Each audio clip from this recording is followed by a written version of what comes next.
And welcome everyone.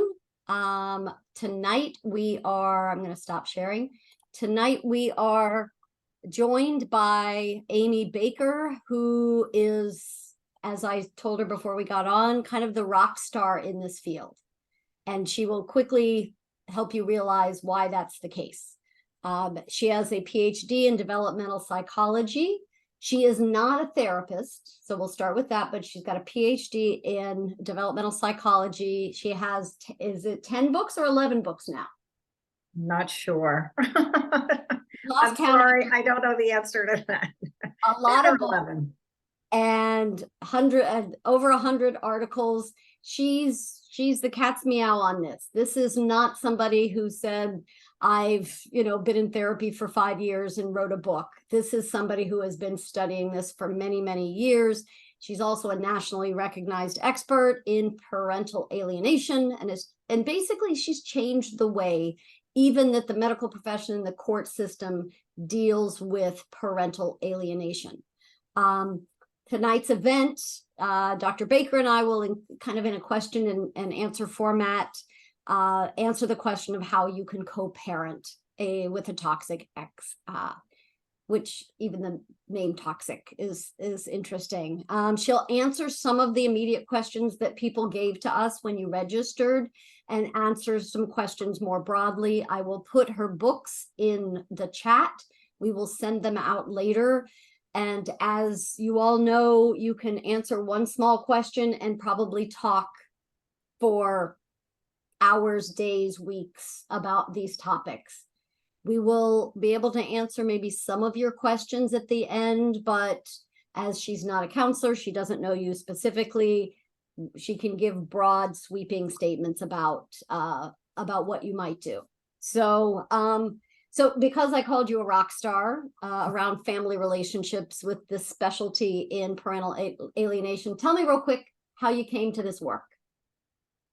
I've always only been interested in various forms of child abuse. And that's been my whole life, starting back when I was a teenager and read a book about child abuse and just felt like this is really something I'm interested in. And I've done lots and lots of research studies on lots of different aspects of child abuse. But when I conducted my first parental alienation study, it was just another topic I was interested in.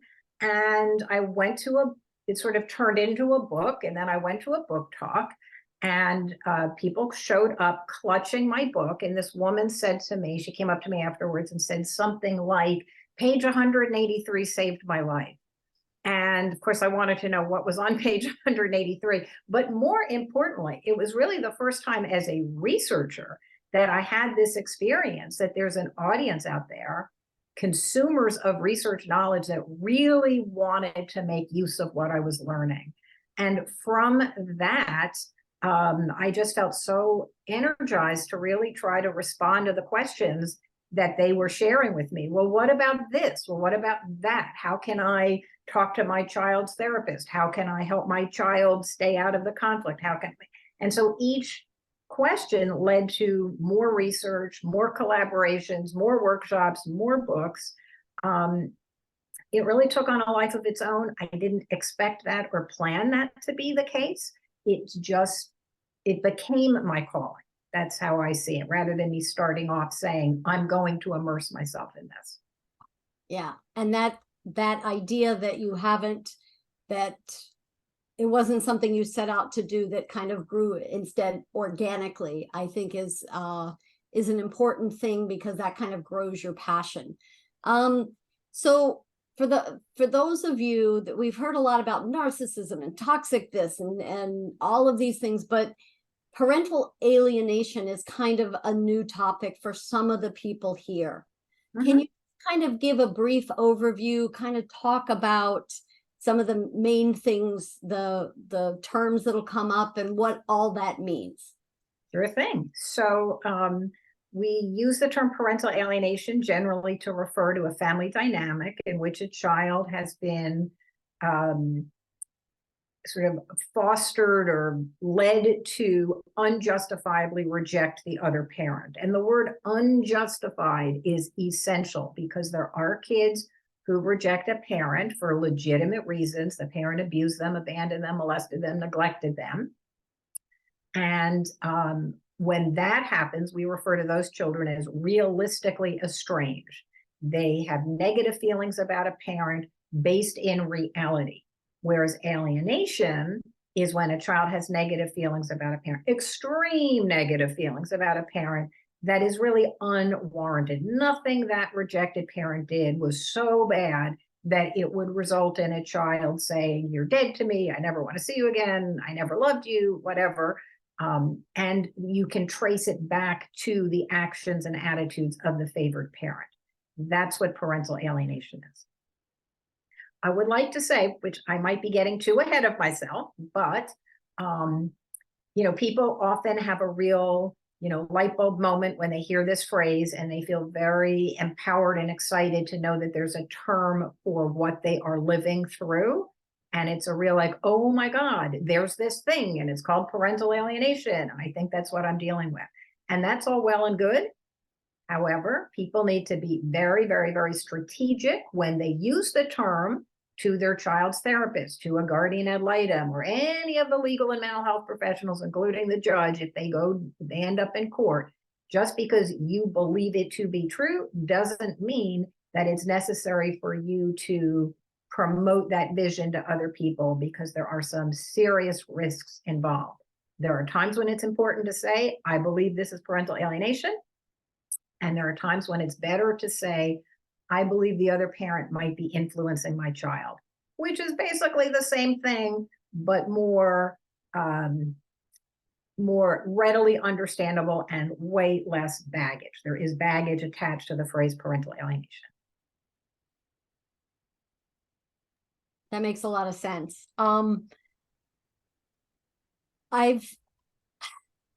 So one of the main questions that came up was this idea of how do we protect our children from the conflict their parents are having, whether it's toxic, which we don't like that term, or alienation, or whatever it is.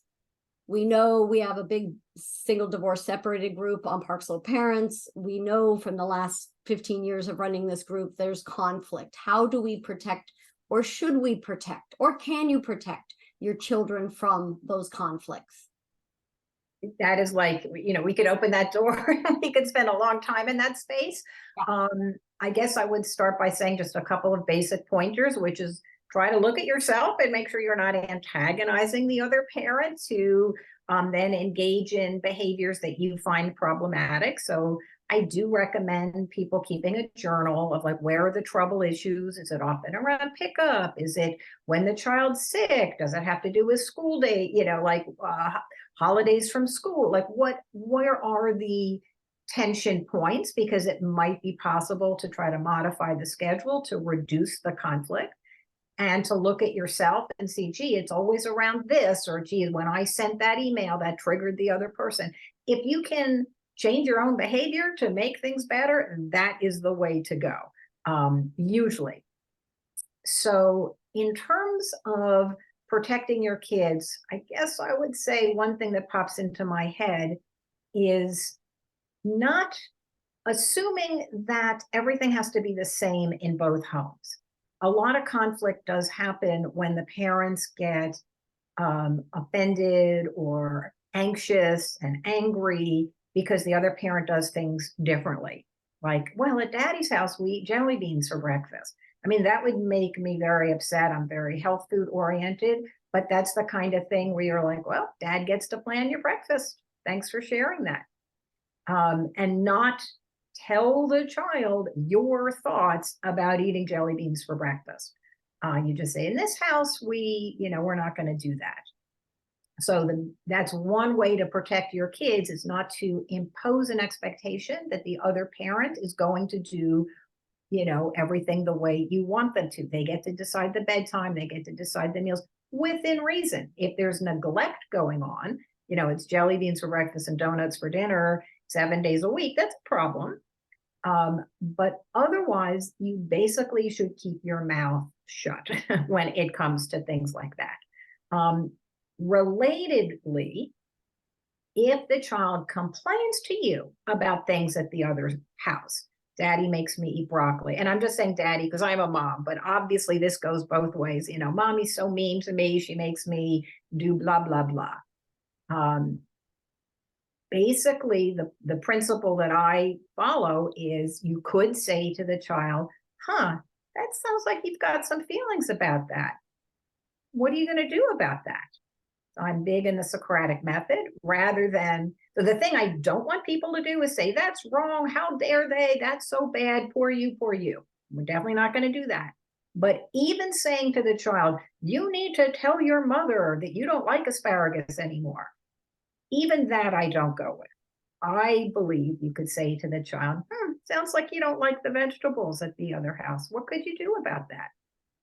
And the child has some choices. They could do nothing because sometimes you just have to suck it up. Or they might decide to discuss it with the other parent. And you say, awesome, good luck with that.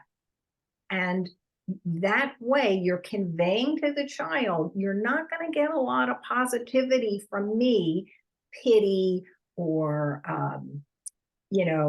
sort of extra closeness, reward, emotional connection if you come to me with complaints about the other parent. And then to add to that, you can say, sounds like you're not so happy about the way mom's doing bedtime or whatever. You know, that's something you could talk to your mom about if you want. And you know what? If there's anything going on here in our home with me that's bothersome, I hope you come and tell me. So you're conveying to the child the appropriate way to deal with feelings. And you're not catastrophizing it like, oh, that's the worst thing in the world. And you're not minimizing it. Oh, poo-poo, who cares? You can deal with it. It's almost like you're not telling the child what you think of their complaint. You're helping the child figure out how to handle that complaint.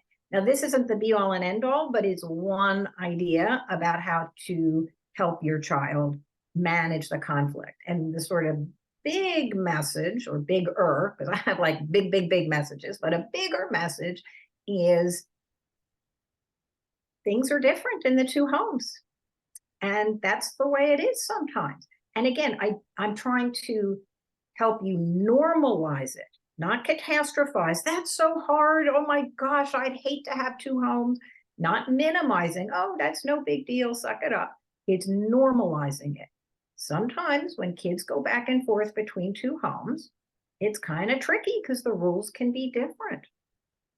Just to sort of acknowledge that with your child and let them know they're not alone.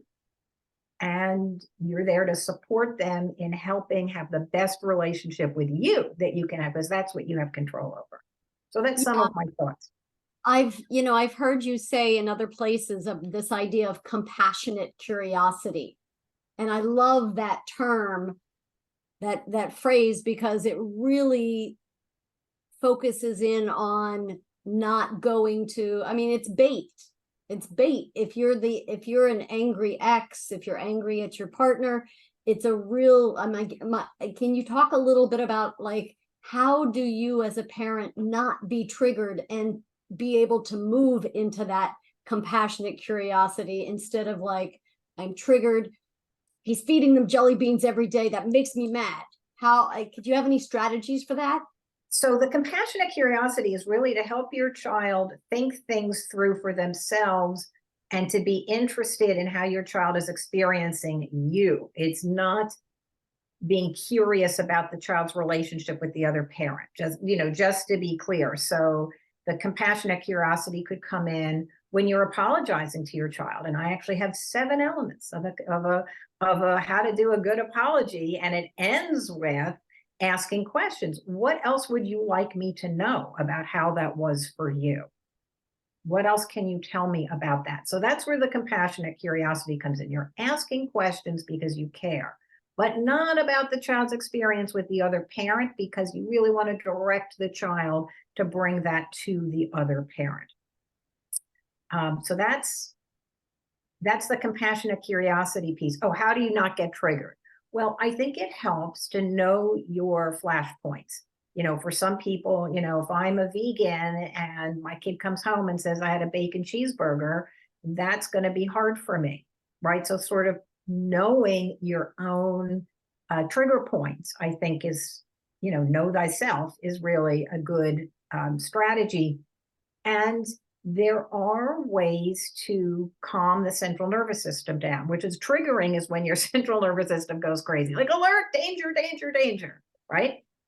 And so you can take deep breaths. You can put the soles of your feet on the floor. When you're on tiptoe, that's your body's signal that you're in danger and you need to flee. So literally just putting your feet flat on the floor. Saying to yourself, I can handle this. And I think another really important strategy is to know that you don't have to react right away. One way that targeted parents get into big trouble is their child does something provocative, talks in a disrespectful, sassy tone. Maybe they sound or look like the other parent, the kid's being condemning of them.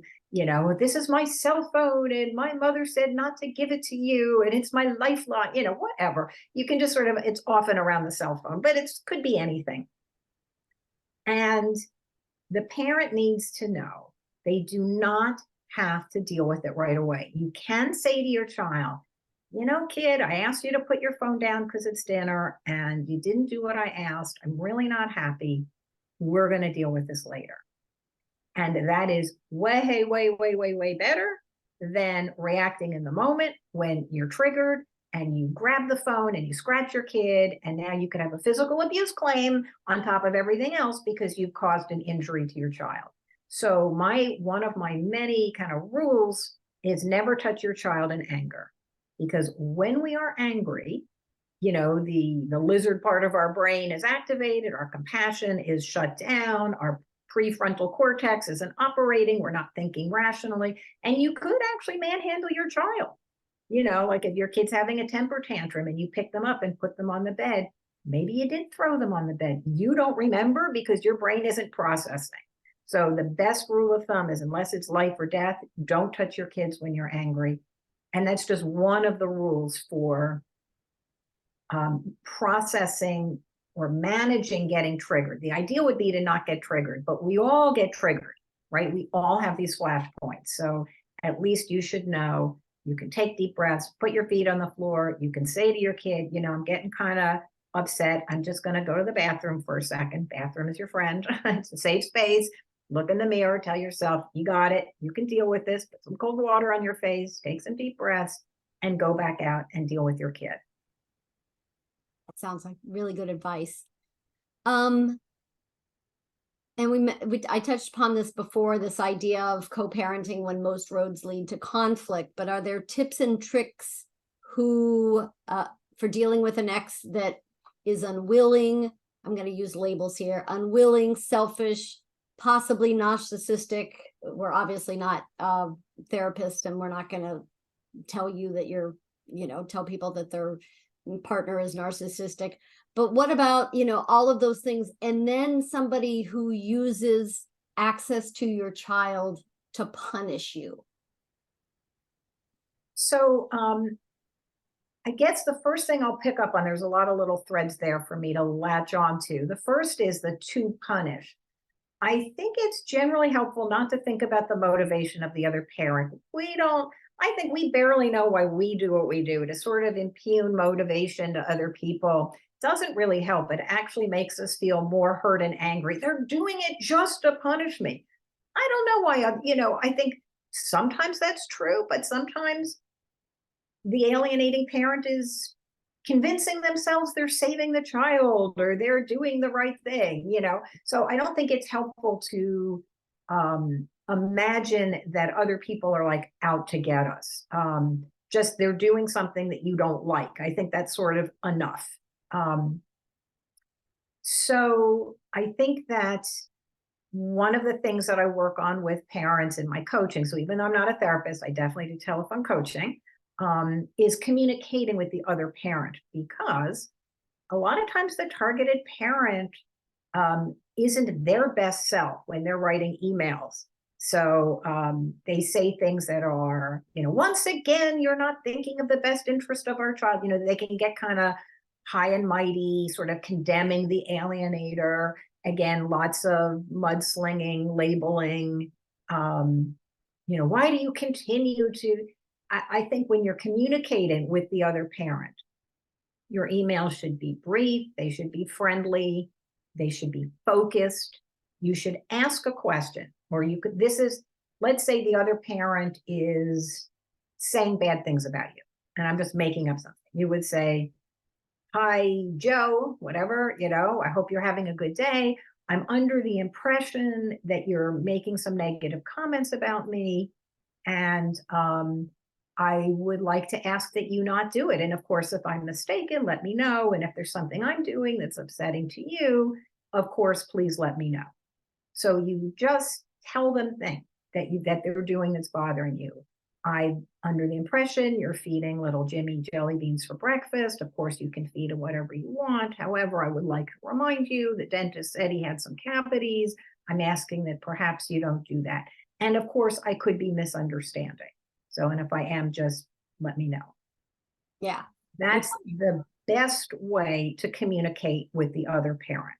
You say their name. I'm telling you, it's like such a thing to me when I see the emails that my clients are sending, and it's like Brian, instead of "Dear Brian," because it's very aggressive just to say the person's name with a colon. And it's going to upset the other person and make them feel that you're attacking them. And so that's the kind of little thing that you can do that can really make a difference. And people will say, "Oh, I've tried, nothing works. I'm not even going to bother emailing them anymore because, they never listen to me." And one thing to bear in mind is, especially if your kids are younger and you have a sense that you're maybe going to end up in court at some point, having those kinds of brief, friendly, informative emails from you to the other person, regardless of how they respond, could look good for the custody evaluator, the therapist, the judge, etc. So there's a reason to do it. And of course, I think it's just part of your personal journey to know that you're trying your best.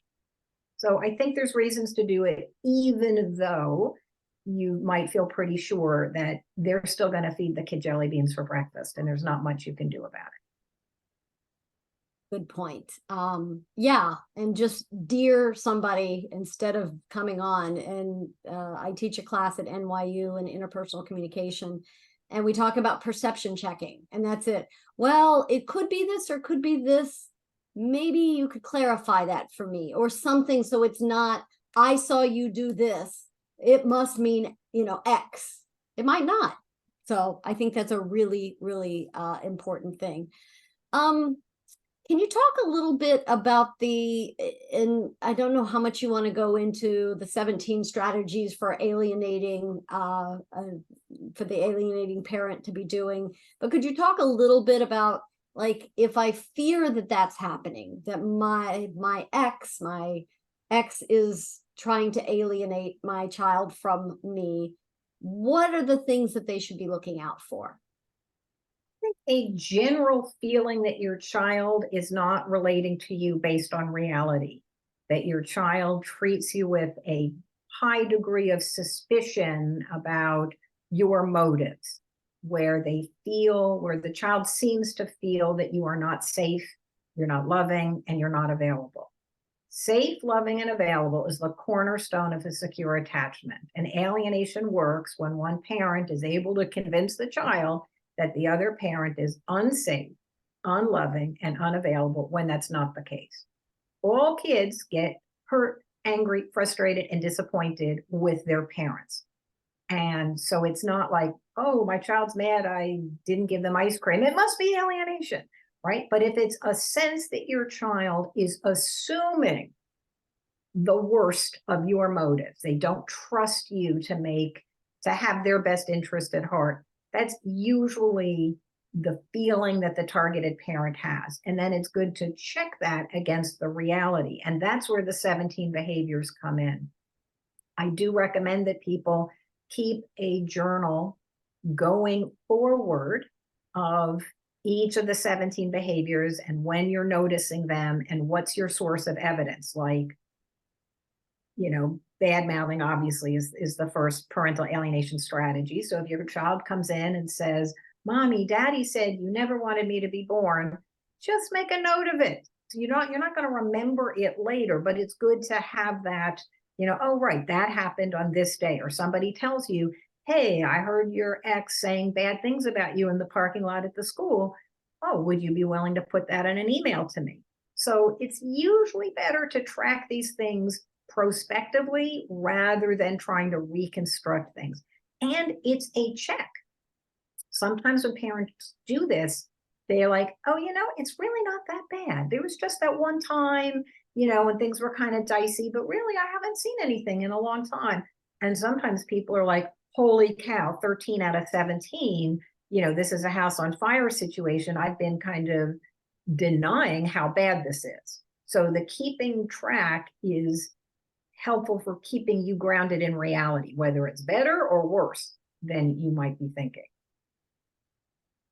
Yeah, I posted in the chat a couple of different links with the 17 parental alienation strategies. I don't know if this is a question that comes up or if it makes sense to ask, and it's rather bold, but how do you know that you yourself aren't the alienating parent? You're not the one turning your child against your ex. It's a great question. And I do think people should be thinking about that. And that is definitely one of the first things we talk about in co-parenting with the toxic ex is you've got to look at yourself. And you can really only do that if you know what the 17 strategies are.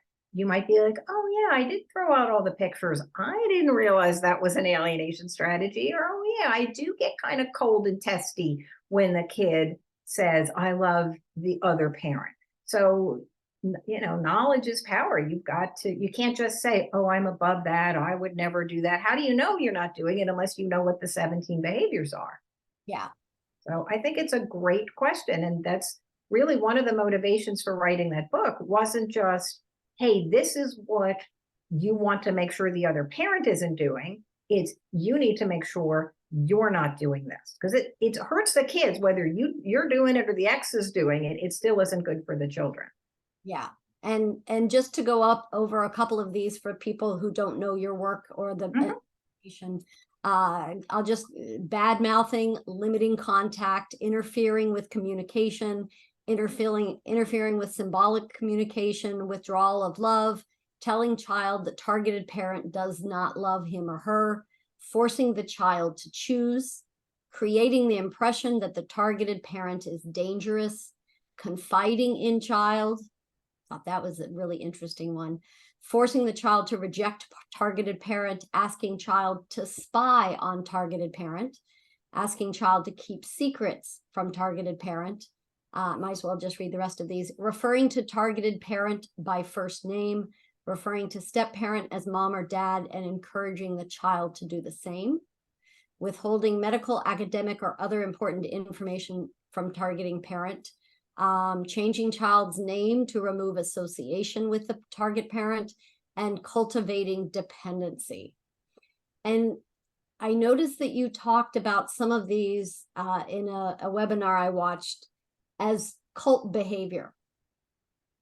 Yeah, so one of the things that I learned in my first research study, which resulted in my first book called Adult Children of Parental Alienation Syndrome, Breaking the Ties That Bind, is the way the adults who lived through this as kids talked about the alienating parent and the strategies that that parent used and the experience of becoming alienated and how they came out of it and what they thought the impact was on them. That whole storyline was very parallel to the experience of cult members. And even how you get out of a cult, there's like 3 ways to get out of a cult. You can be kicked out, you can be counseled out, or you could have this epiphany and sort of exit yourself. And there's some research and knowledge that's been generated about the differential impact of the cult depending on how you get out of it. That seems to mirror how people get out of alienation and the impact of the alienation on them. And one of the most powerful things that I remember reading when I was immersing myself in the cult literature is if you take an 18-year-old and you put him in a cult for 10 years, at the end, what do you have? You have an 18-year-old. They haven't learned anything. They haven't grown in any significant way. They don't have any life skills. They've basically been stunted because the cult has just taken over basically all their executive functioning, all the decisions about what they believe and what they feel and what they're interested in and what they're going to do every day, what they eat, how they exercise, like everything is controlled by the cult leader. And so they haven't really had an opportunity to think for themselves and gain life skills.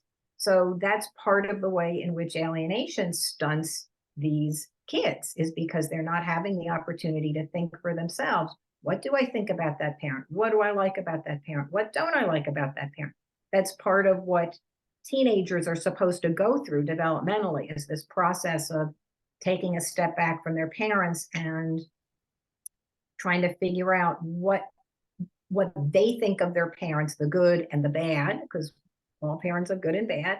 And then for the teenager to sort of develop their own identity. I want to take this aspect of mom and take that aspect of dad, and I'm going to throw out this and take on this, and this is who I'm going to become.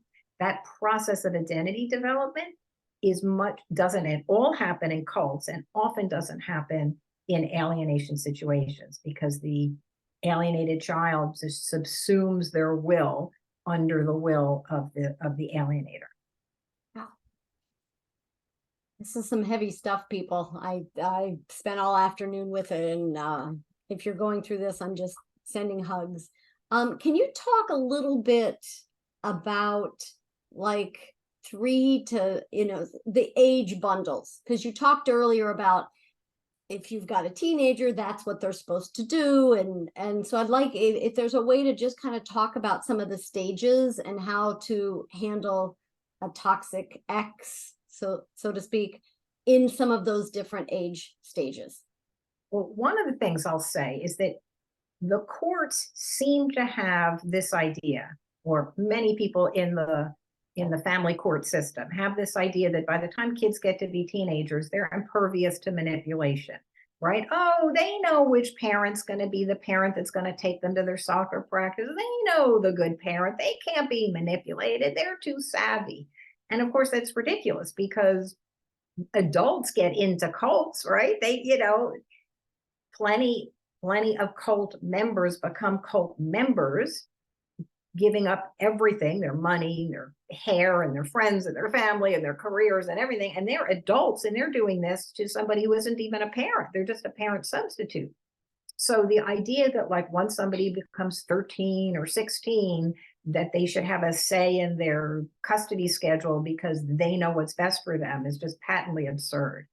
And the research actually shows that parents modify their alienating behaviors based on the development of the child. So the younger kids are more likely to get exposed to, like, fear-inducing alienation strategies, where the parent sort of acts afraid in the presence of the other parent, because kids pick up those kinds of emotional cues. By the time the kids are teenagers, there's a lot more of sort of confiding in the kids, getting the kids all actively involved in the legal disputes, and sort of getting the kids to feel all entitled to negotiate the schedule with the other parents. Those are the kids who are like calling up the targeted parent. I'll only come on Thursday if you let me leave on Friday, and you should take the deal mom is throwing. That's the best deal you're going to get. These kids are over empowered. They're it's flattering, right? That's basically, they're just being flattered. The parents, I know you're old enough. The courts say I'm not supposed to tell you about the schedule, but nobody's going to keep me from telling you, because this is what's best for you, and you deserve to know, and it's your life, right? You should have a say in this. That's the kind of thing that a teenager could really, get excited by. So the strategies seem to change based on the developmental level of the kids, but kids of all ages can become alienated.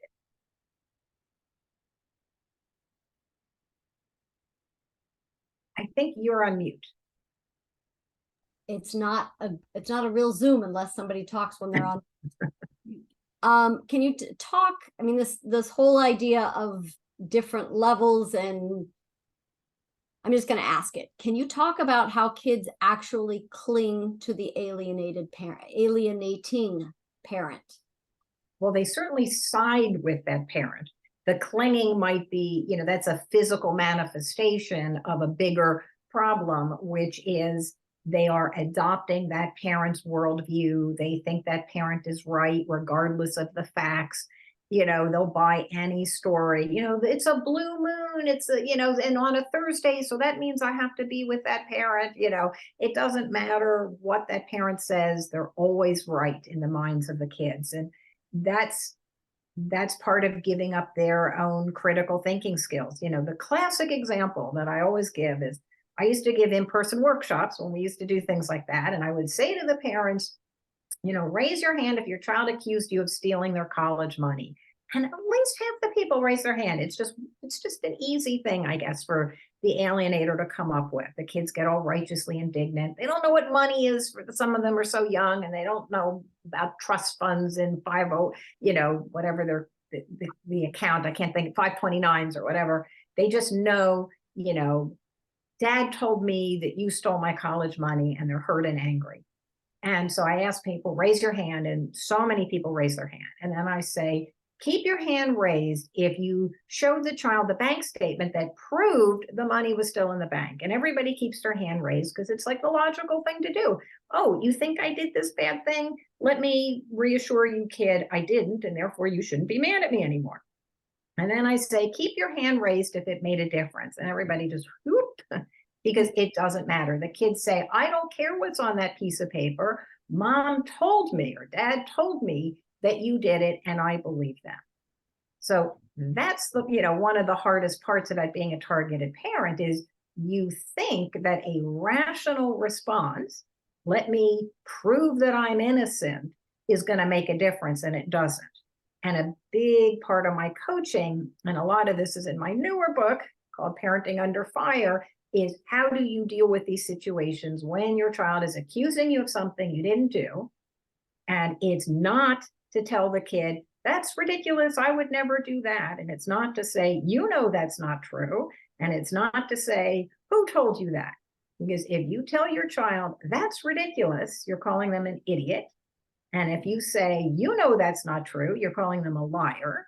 And if you say, who told you that, you're calling them a puppet, and nobody wants to be a puppet, not even puppets, right? So, and it's not to prove that you're innocent and they're wrong. So all the things that naturally, instinctively, intuitively seem like the right thing to do not work. Okay, so don't defend yourself, but what do you do?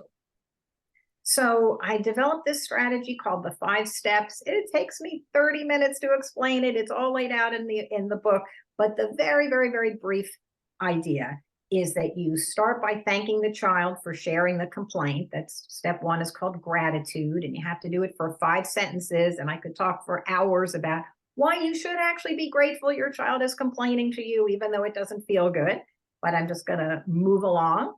The second step is called compassion. That's where you actually pay attention to what your child is feeling, right? If your child's saying, you beat me when I was a baby, as an example, or you stole my college money, they could be saying it with anger or sadness or confusion or worry or fear. And if you do not pay attention to that, you're missing an opportunity for healing. All right. So you really have to listen to the words they're using, their tone of voice, look at their face, look at their body, try to figure out what they're feeling. Usually it's anger if it's an alienated kid. And reflect that back in 5 sentences where you're telling the kid, man, you are really feeling angry, or whatever it is you determine they're feeling. You're really feeling whatever right now. I can see it. I can hear it. I'm really paying attention. The third step is called empathy. It's also 5 sentences where you put yourself in your child's shoes and you say, if I were a 17-year-old girl and I thought my mom beat me when I was a baby, or whatever the complaint is, obviously, I'm imagining a scenario where it's a 17-year-old girl. You say, I would probably be feeling what you're feeling. I'm looking at this from your perspective, and I think I get where you're coming from. If I believe what you believe, I would be feeling what you're feeling. So you're creating an emotional connection with your child. Step 4 is called the minor correction. One sentence, very, very low key, where you briefly say your perspective. If the accusation is 100% false, like you beat me when I was a baby and there's nothing, you didn't spank, nothing, you would just say, actually, that didn't happen. Very chill. It's not like that did not happen. Because if you put too much energy in it, it's like you care more about being right than you care about your child who's hurt, thinking this sad, angry, whatever thought that they're having. Most of the time, the accusation is subjective. So you can't say that didn't happen, right? So if the child says, you never loved me, you could say, I know in my heart that I love you, because that's your truth. You don't get to say to the child, you know I love you. I just don't think anybody gets to tell anybody else what they know or think or feel or believe. If the accusation is you yell and you don't think you yell, you say, oh, I didn't think I was yelling. You just very relaxed. Anything to do with the other parent. You're mean to mommy. Your poor daddy has to work so hard because you whatever, right? Anything to do with the other parent, you just say, well, I do have a different perspective, or I see that a little differently. And then step 5 is just a recap of more gratitude, compassion, and empathy. You say, I'm going to do 4 and 5 together. That didn't actually happen, but I understand that you think it did and that you're feeling really angry about that. And I just want you to know, I'm so glad you're telling me because now I understand what's going on. So that's a very, very, very, very brief explanation for the 5 steps, which is what to do when your child is accusing you of something you didn't do. I took a second to look on YouTube, and somebody has beautifully, in 1 minute and 54 seconds, I put the YouTube link in there. The Law Center, 5 Steps for Responding to False Allegations by Dr. Amy J.L. Baker. So I'll put that. I'm going to send out all of these resources when we send out the recording later. So can you talk a little bit, if you go down the rabbit hole of having real alienation problems, can you talk a little bit about reunification therapy and what it is? So the term is actually used to connote 2 very different things, just to add to the confusion of the world that we live in. So the first is what we in the field refer to as routine outpatient reunification therapy, or in the office reunification therapy.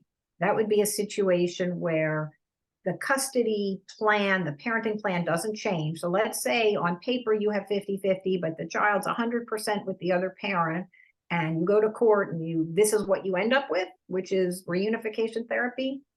Most likely, the parenting plan isn't going to change. You're going to see your child for an hour a week in a therapist's office. And it's something the courts love seeing people try. So it's good to sort of get a dose of it under your belt, but you have to keep your expectations very reasonably low. It's not likely to make a huge difference. The other parent can sabotage it. They can turn the child against the therapist. They can cancel sessions, etc. There's many reasons why it doesn't generally work. In fact, I did a research project surveying about 100 people who advertised on their websites as specializing in reunification therapy for kids of divorce. So these are people who presumably have given it a lot of thought. And I surveyed them, and the results showed that for many of the therapists, many of the cases, they never even had joint sessions. Wow. Yeah. So that just opens your eyes. And when I asked them, what is the goal in your mind of reunification therapy? They said things like improve communication. So they weren't even thinking the goal was to resume parenting time. So their expectations are very low. And the reality is, to some extent, their hands are tied. If the kid comes in and says, I don't feel safe with, that parent. I don't want to be in the same room with that parent. Now, some of them say, like, tough luck, kid. I'm here to reunify you. There's no reason to be, to be afraid, and I'm going to help you, but this is going to happen. But more often than not, they're like, oh, well, then we have to slow things down. And it could be 6 months of individual therapy between the child and the therapist to help them maybe one day hypothetically be ready for a joint session. So it's something targeted parents sometimes have to do just to show the judge they tried it in order to get something a little bit more intensive or a lot more intensive, but it's not the end point for most people. I will say that one of the reasons the therapy generally doesn't go well is the targeted parent goes in angry, agitated, anxious, with an agenda to make everybody see that is parental alienation. Right away, they're insulting the therapist. Have you seen this webinar? Have you read this book? What's your training? What do you think of this person and that person? They insult the therapist by sort of questioning their credentials. They start telling them what to do. They start pressuring them. When am I going to get my kid back? Why aren't you making them do this? Why aren't you looking at the other parent's behavior? So the targeted parent definitely needs some support and guidance before that first meeting. I actually have like a 14-point training thing. It takes about an hour to get through to really help them not make a classic mistake, because it's sort of easier for the therapist to see it as 50-50. Oh, everybody made some mistakes. Everybody's at fault. It's harder for them when it's a clear case of alienation, because then they have to sort of go against the kid, right? And say, look, kid, you think this parent's really bad, but really they're not. They'd rather sort of side with the kid. Oh, poor you, that rejected parent's really kind of crappy. So it's makes the therapist's life easier in a way when the targeted parent makes a lot of mistakes. And I don't mean that the therapist is actively, consciously working against the targeted parent. It's just kind of the way it seems to go. And you also don't want to invalidate the child. Like, oh, you're wrong, because even if they might be, because their perception has been skewed by the alienating parent, how do you also have to take a lot of energy to have them unlearn all of what they believe about both parents. Right. And that's assuming that the therapist even sees that as a problem. Like the way that I see reunification therapy, the therapist has 4 tasks, but I don't think they see it this way. Like, to me, the tasks are to correct the distortions, just as you said, like, really, your father served you broccoli because he's the worst person in the world? Can you imagine any other reason why he would serve you broccoli? So it's like just basic correcting the distortions, holding the favored parent accountable.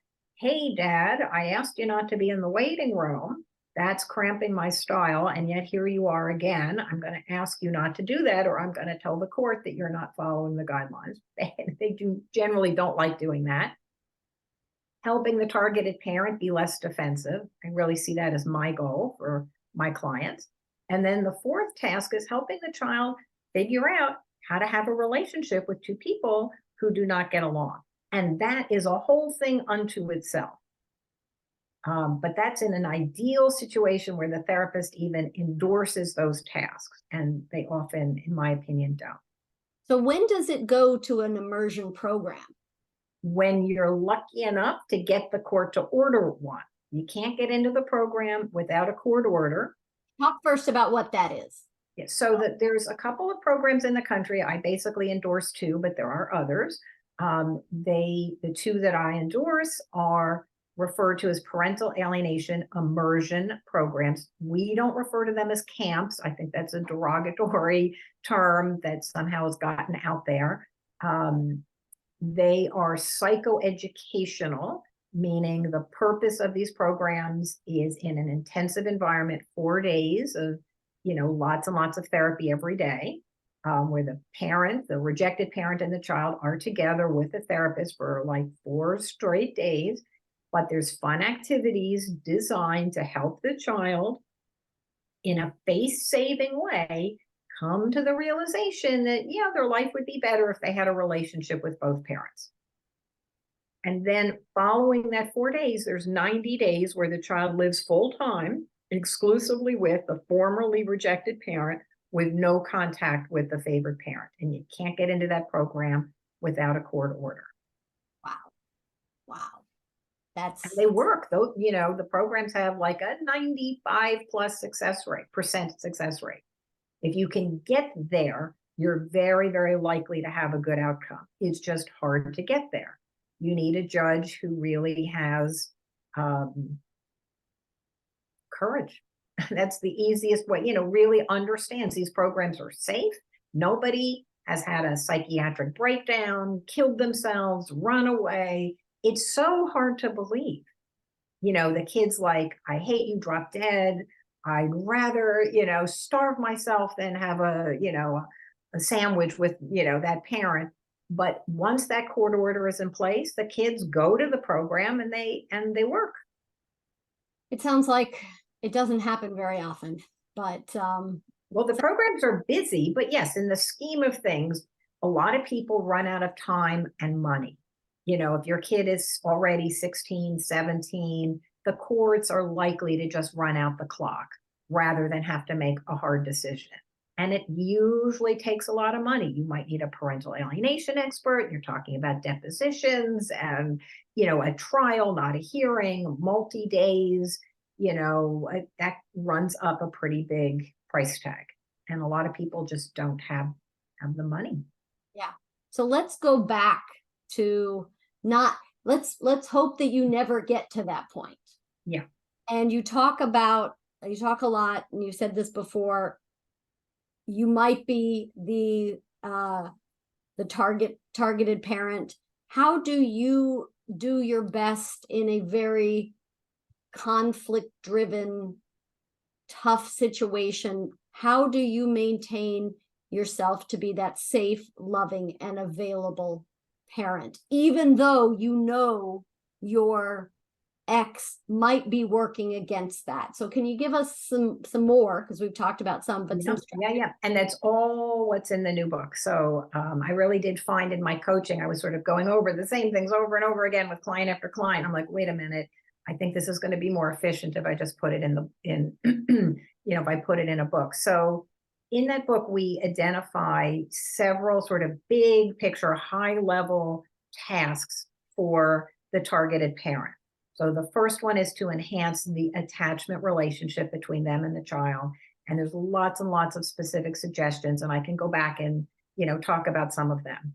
Another big task is to avoid taking the bait, meaning getting triggered by your child and doing something that inadvertently reinforces the lie, right? So the lie is that you're unsafe, unloving, and unavailable. The kid comes back, they're all wound up, they're provocative in some way that's, you know, upsetting for you. And then you yell at your child or hit them or say, go fine, go be with that other parent, or you call them a mean name.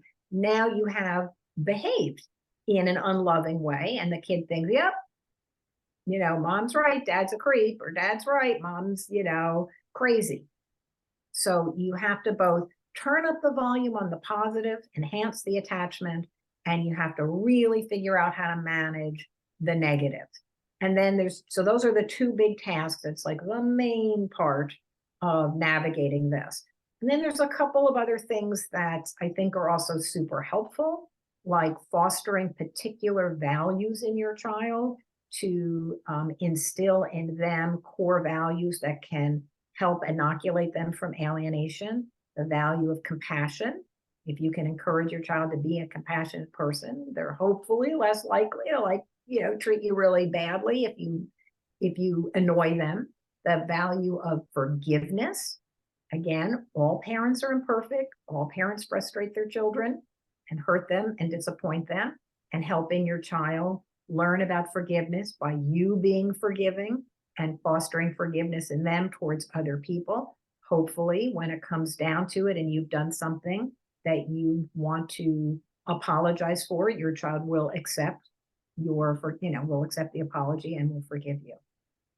And you also want to instill critical thinking skills in your child. And this goes back to the cult idea, right? Because in a cult, the cult members have basically abdicated all interest in or ability to sort of look at the facts and try to figure out really like, what do I think is going on?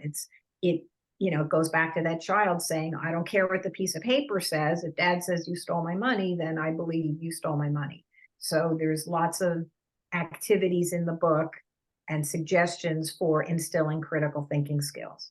And, not to keep plugging my own work, but I do have a workbook for kids who are in middle school to teach them critical thinking skills, among other things, and to teach them the value of compassion and forgiveness, so that ideally we could get to kids before they are moderately, or certainly before they're severely alienated. Yeah, we had a question come up on Park Slope Parents, and it was an aunt who said, my nephew or my niece, I can't remember which one it was, is clearly being fed all this information about, how the woke community is going to try to take away our, and it was like, what do you do? And it was all about critical thinking skills. You've got to not just say that other idea is bad. You have to give them the ability to look at both things and create their own Right. opinion. Right. One of the best questions is like, how did you come to that? What an interesting idea. So even if your child says a value that you agree with, cheating is wrong, rather than saying, you're right, cheating is wrong, I think it's better to say, what an interesting idea. Tell me more about that. And certainly if your child espouses a value that you don't agree with, like, hey, it's a dog eat dog world, everybody should cheat, rather than, no, that's wrong, to say, again, I'd like to hear more about that. So helping kids think about thinking, that's what critical thinking skills is thinking about your thinking. How do you know it? What would happen if you changed your mind? Are you free to change your mind? What would happen if you decided, that Coke was better than Pepsi rather than the other way around? Or, that cheating isn't so good. So that's something that I really, really support, is a more Socratic approach. And it keeps the emotional connection there. Once you throw your idea into the ring, you're right, you're wrong, you're basically telling the child, I'm giving you the stamp of approval. I'm agreeing with you, or I'm not agreeing with you. Like, my value judgment of your beliefs is what matters. So that's not going to help the child navigate critical thinking with the other parent. It's really keeping your opinion out of it and saying, like, I'm interested. I'd love to hear how you came to that.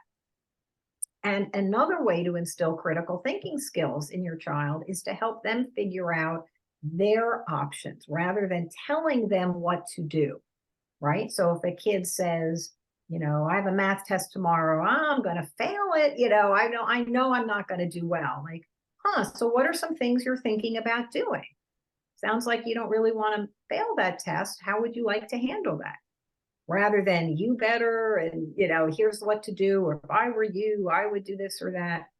But if you can help the child really think about pro and con. Let's say a child loves playing the violin and the other parent's turning them against it.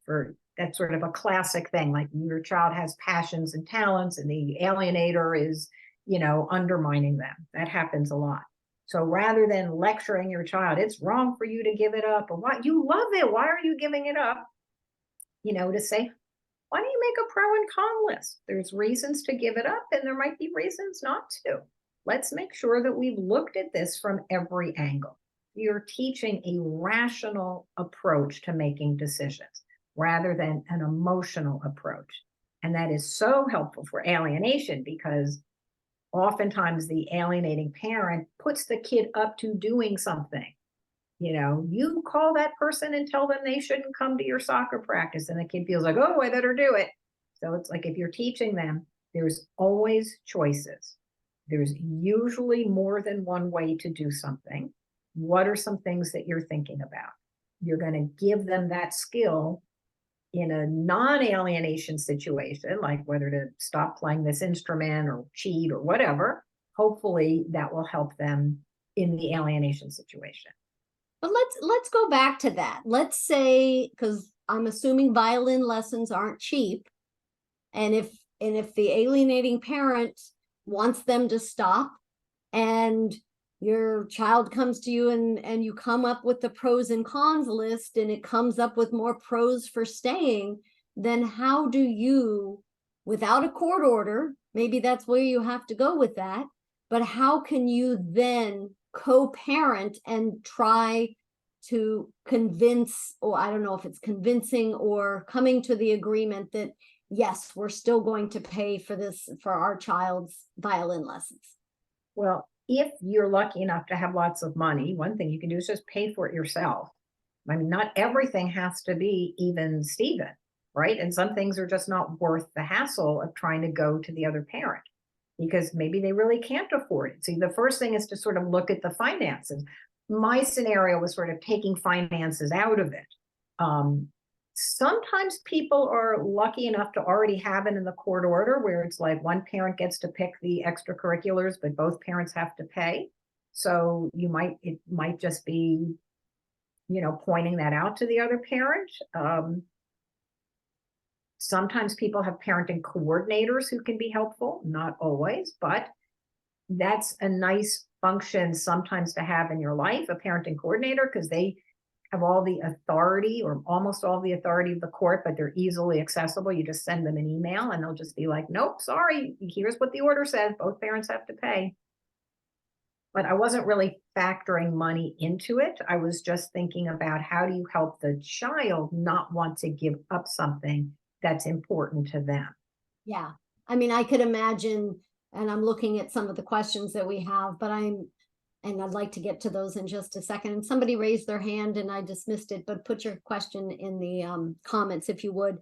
But if it's not violin lessons, it's, are we going to my mother's house for Thanksgiving, or your mother's house for Thanksgiving? I mean, there's a lot there that I think it would be, and maybe it's not reality, but if you're dealing with a really conflict heavy relationship, but so that you don't have to just write the parent coordinator. I mean, what are some of the, besides putting dear Betty, comma, instead of Betty, colon, are there any other strategies for how, because one of the first questions somebody has is, I have an order of protection against my ex, but we have to communicate about our son, but he uses this to send abusive messages. I no longer want to engage or defend, but I don't know how to make him stop. Like, how do you have interactions that aren't continued?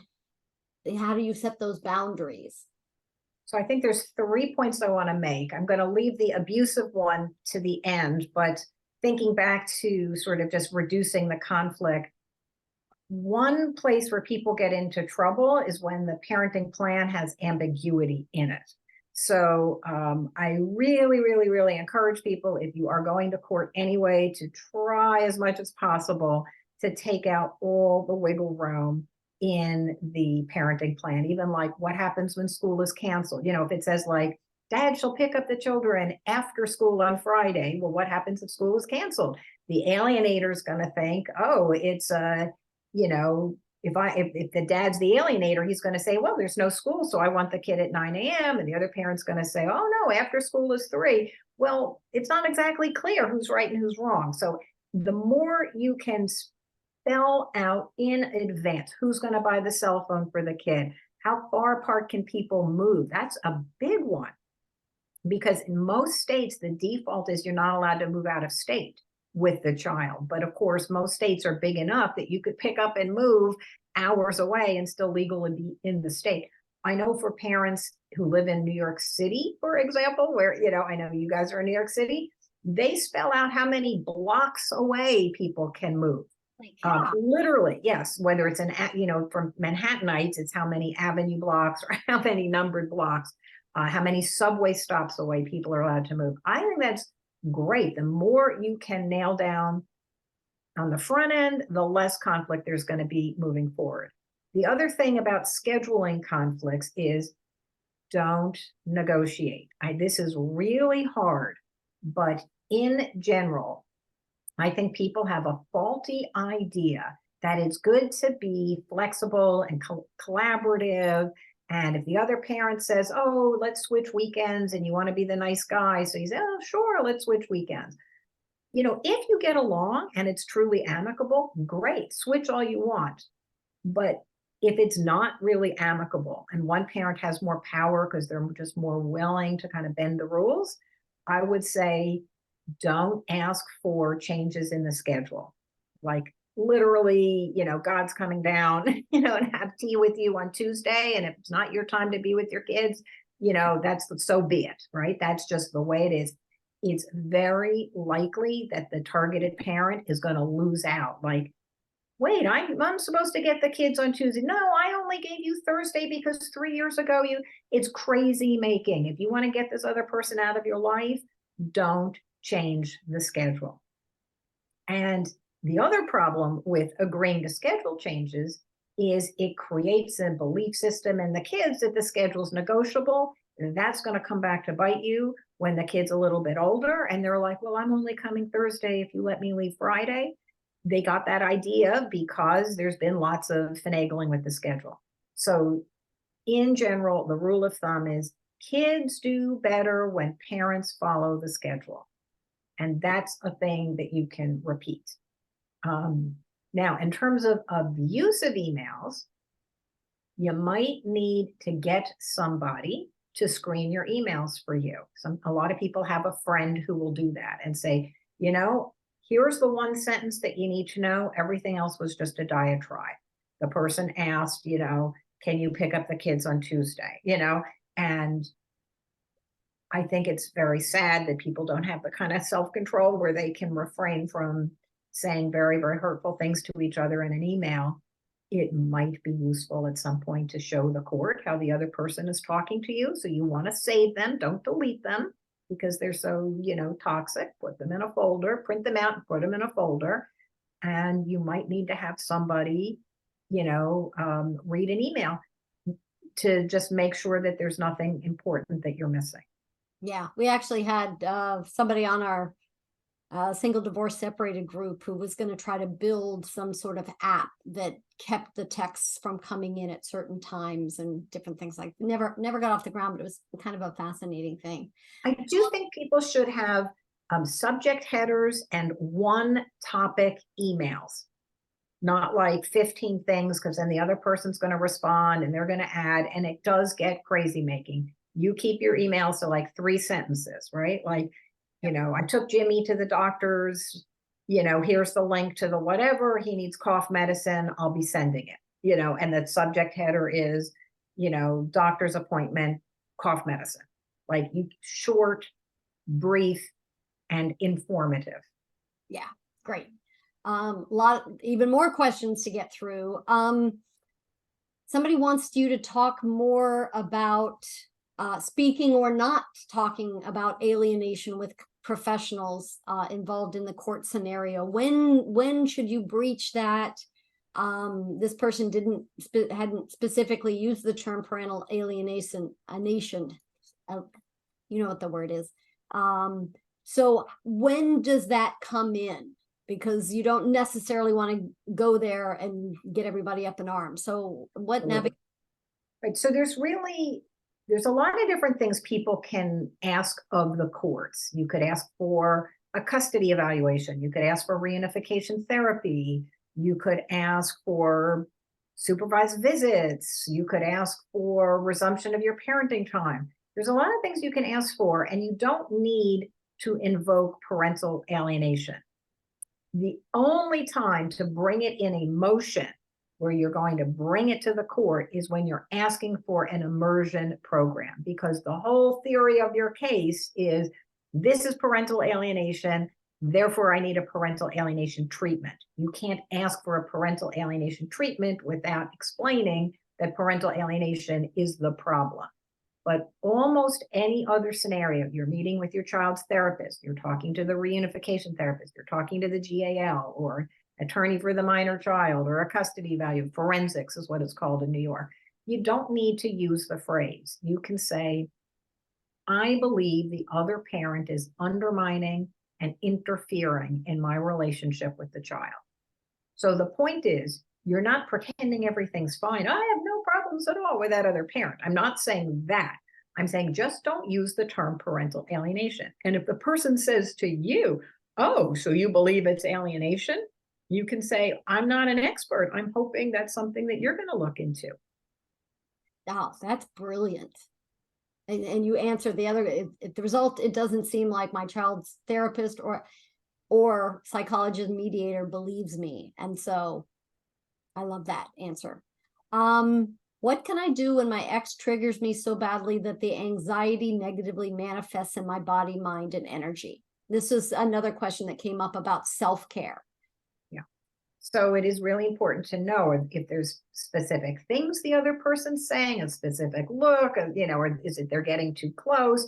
Can you manage the situation so that you're going to not get triggered? Maybe you don't need to,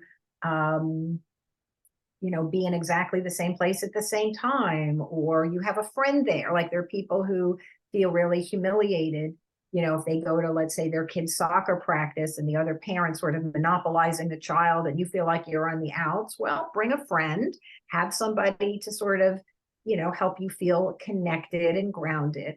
So I think it's hard to answer that question, totally on the abstract. I think it's really about what is the situation? What is it that's so triggering? I do think that in general, being a targeted parent is humiliating. I mean, it's many, many, many things, right? Parents have lots of different feelings, right? They're angry because they feel misunderstood and they're frustrated that the court system isn't going quickly, or that they're, not being believed, or they feel sad that their child is being, turned against not only you, but themselves in some way. There's a lot of negative feelings that go with being a targeted parent.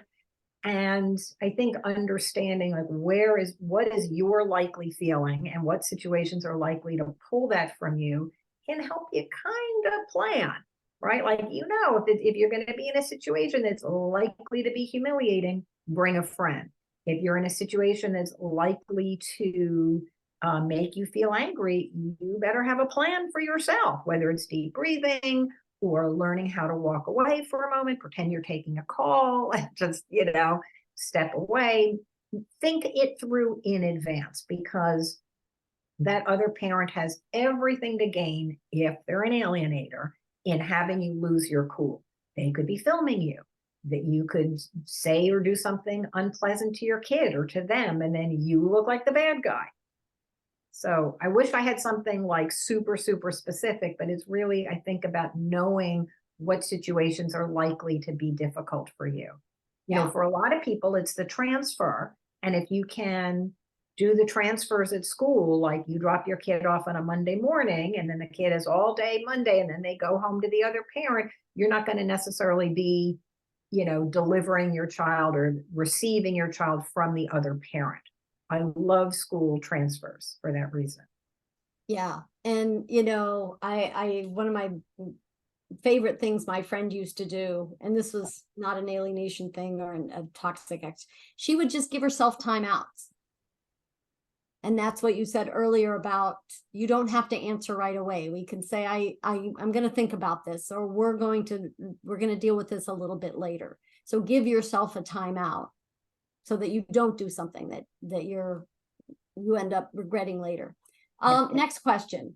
My ex got a new boyfriend and he met our daughter once. He has no kids of his own, not married or engaged to my ex, and hasn't known our daughter more than a couple of weeks. My ex told our daughter that she was to give the new boyfriend a Father's Day card. Is this alienation? It could be. I would be very hesitant to say based on any one thing, unless the parent says, like, I'm going to turn our children against you using Amy Baker's 17 parental alienation strategy. But short of that, no one thing. It could just be, lapse in judgment. It might be where you just want to very, politely say, hey, step parent etiquette. There's some great books. There's actually, I think, a book called Step Parent Etiquette.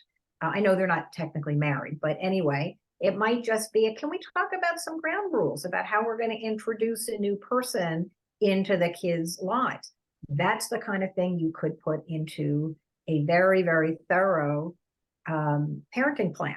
Neither parent shall introduce the children to a new person unless they've dated them for 6 months. Neither parent shall have the children give that other parent, Father's Day or Mother's Day cards. Neither parent shall have the children refer to anybody else as mother or father. You can put all that in a plan. It doesn't mean each person's going to follow it, but at least then you would be able to say, hey, we agreed on this, and now, you're not following the agreement. So let me ask you, because I see a couple of questions that I think I can maybe summarize into one. And that is, if you feel like your ex is not focusing on your children that you co-parent, maybe they're focused on a new love's children or anything. How do you make sure that your children are being taken care of, and how they're getting, that they're being taken care of? And since it triggers you, because it's like, my child isn't getting the attention that they need. If the kids are complaining about it, which I understand wouldn't be true of like an infant or a 2-year-old, but could be if the kids are older and they say, Mommy doesn't pay any attention to me, whatever, that's where you would use that strategy of, sounds like you're not so happy about that. What are you going to do about that? What are some choices you have? So that's the first thing. If it's extreme to the point where it falls under the category of inadequate supervision, like the whole family goes to a picnic for 5 hours and leave your kids home alone, and they're really too young to be left home alone for 5 hours, that is a form of child maltreatment, and you can alert the other parent. This is where that good emailing practice comes in. I'm under the impression, because kids aren't great, always reliable narrators. I'm under the impression that the kids were home alone for an extended period of time. Could you clarify for me if that's the case? And if you really, really believe the kids, like it's true, and the other parent admits it, you can ask them not to do it. You could call Child Protection Services. You don't want to be hasty with that, because that can be abused. But people don't always understand all the different manifestations of the different types of child maltreatment. There's 4 main types: physical abuse, sexual abuse, physical neglect, and psychological maltreatment, otherwise known as emotional abuse. And for each one, there's like a very narrow definition, but then there's all of these sort of peripheral behaviors that can get a parent in trouble. It's good to know what those are so you're not doing them. But if you think the other parent is, you can confront them nicely at first, more aggressively or assertively if you need to, and you can always call child protection. At the end of the day, you do not have that much control over what the other parent does. They can show favoritism to other children, and that can hurt your kids' feelings, and you can then try to help them deal with it. But you can't make them, love your kids or treat them the way you want them to. Somebody posted, I'm going to kind of jump around a little bit. For the person who's getting abused by the abuser spouse, request that communication only come through our family wizard. Sure. It keeps record of the tone, and the tone meter will not allow abusive communication. So that's just a PSA, which I thought was and I think there's another one too. Talking Parents, I think is what it's called. So it's whatever, I don't know if it's state by state or just you can use either one, but I strongly recommend using them. You can't make the other person unless it's in the court order. That's another great thing to put in, your parenting plan up front. It just sort of keeps everybody on the up and up.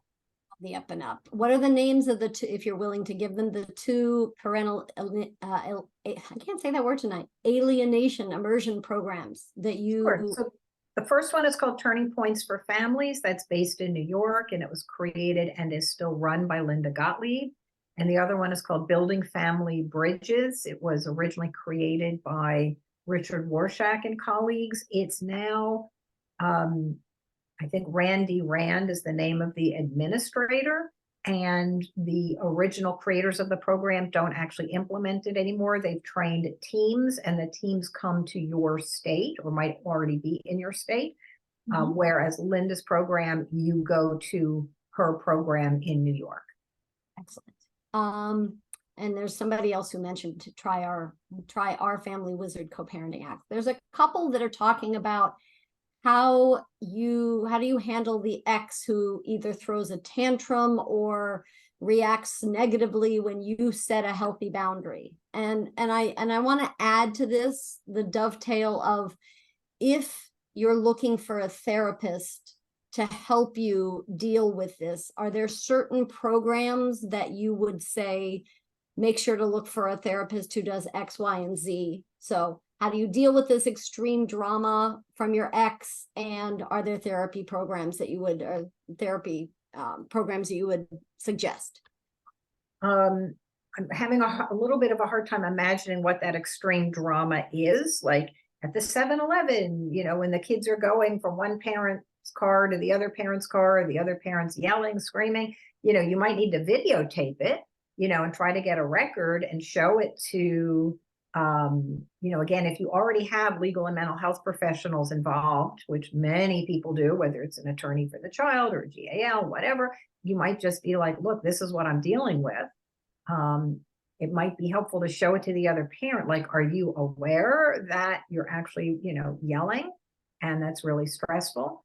Some people can, if it's really, truly abusive, you can file a motion and you can get an order of protection, and then you wouldn't have that kind of pickup anymore. It'd be like at the police station, where, presumably that person isn't going to behave in an abusive manner. Right. Some people get, the Ring doorbells or whatever, the cameras on their, on their front steps. So they have a record of what's happening. If the person's pounding on your door and screaming, that's the kind of thing you can take to the courts and get an order of protection. Yeah. So throwing tantrums, drama, dismissal, gaslighting when you put up a healthy boundary. So yeah, it sounds like take steps if you need to, record if you need to. Are you a document person? Pretty much. I just want to go back to that idea of gaslighting. Gaslighting to me is one of those terms that's a little overused, because people use it sometimes when there's like a legitimate disagreement.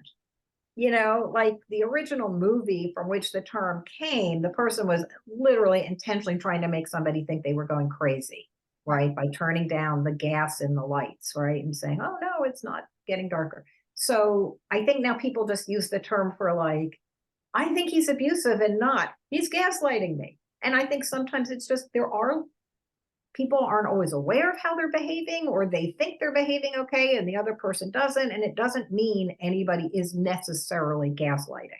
It's a difference of opinion. Yeah. Yeah. We're almost running out of time. There's no way with 10 books and 120 articles that we're ever going to get through all of this. So if I'm going to ask one more question, and I appreciate your help so much on this, and you're very calm about it. I don't know how you do this work without feeling, a little down about humanity. How do you deal with all of that? I really, really like my clients, and I feel like I'm helping them. And so that's the positive. The only person you can change, if you're lucky, is yourself. The courts maybe can change the other person, right? That's why you need an advocate. But in terms of just managing your own emotion regulation, being the best parent you can be, there's a lot of satisfaction in figuring out how to up your parenting game. So I really enjoy, that's what I do. I used to do expert witness work. I don't do that anymore. It's so ugly and stressful. So I really just put my effort into the part that's the most rewarding. And going back to that idea of whether it's a parenting coach or a therapist, when you run into people, say you're so busy you can't take on any new client, are you taking new clients?